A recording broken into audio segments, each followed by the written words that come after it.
Et donc tu vois, si le monsieur là, il peut très bien vivre ici et il y a moyen de vivre là-dedans, quoi. 200 000 €, c'est le prix moyen d'une maison en Belgique. Bruxelles et le Brabant wallon restent les régions les plus chères en termes de logement. Difficile donc pour les jeunes de devenir propriétaires. Cependant, des alternatives fleurissent. La tiny house fait son entrée. Je connaissais pas vraiment en fait ce projet de l'habitat léger, Your Tiny House, etc. Et Manon est venue me dire, donc on pensait tout doucement à s'installer à deux. Et donc on a réfléchi un peu là-dessus. Puis bon, c'est une tiny house, c'est 15 mètres carrés, donc c'est pas énorme. Mais au niveau économique, c'était surtout aussi pratique parce qu'ici, aller une tiny house, on est aux alentours de entre 20 et 30 000 € pour avoir une tiny house finie. Tandis qu'une maison, je pense que comme tout le monde le sait, maintenant une maison, ça coûte horriblement cher. C'est intéressant aussi la tiny house parce que c'est des ossatures bois qui sont plus respectueuses de l'environnement, avec une empreinte carbone qui est moins élevée aussi.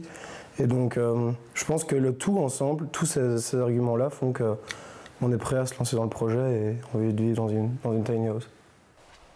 Nées aux États-Unis suite à la crise des subprimes, ces petites maisons de 12 mètres carrés s'exportent en Europe. Les avantages de ces constructions sur roues sont à la fois écologiques et économiques et séduisent les Belges. Elles coûtent entre 16 000 et 45 000 €. Mais ces micro-maisons doivent faire face à de nombreuses contraintes techniques.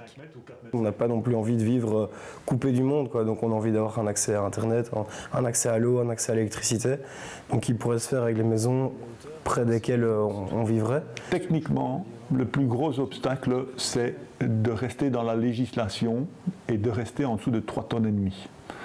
Parce qu'en Belgique et en Europe, d'ailleurs partout en Europe, c'est maximum 3,5 tonnes avec le permis BE. La légalisation, elle aussi, pose problème.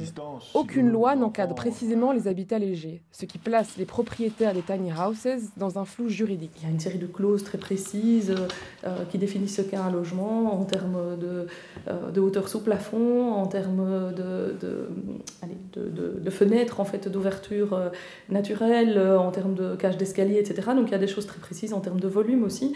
Et la plupart du temps, tout ce qui est habitat léger, à savoir caravane, mobil-home, rouleau de foraine, yourte, construction en terre paille, ça parfois ça peut rentrer, mais tout ça en fait ne répond pas à la définition de ce qu'est un logement. Et donc sortant de ce cadre de ce qu'est un logement, l'habitat léger sort du cadre législatif et n'est pas du tout repris. Maintenant, une tiny house pourrait peut-être répondre à ce qu'est un logement, puisque ce que je vous ai expliqué, c'est les critères objectifs qui font qu'un lieu est un logement. Et donc si la tiny house respecte ces critères-là, ça pourrait marcher. Une roulotte ne pourra jamais répondre en termes de hauteur sous plafond.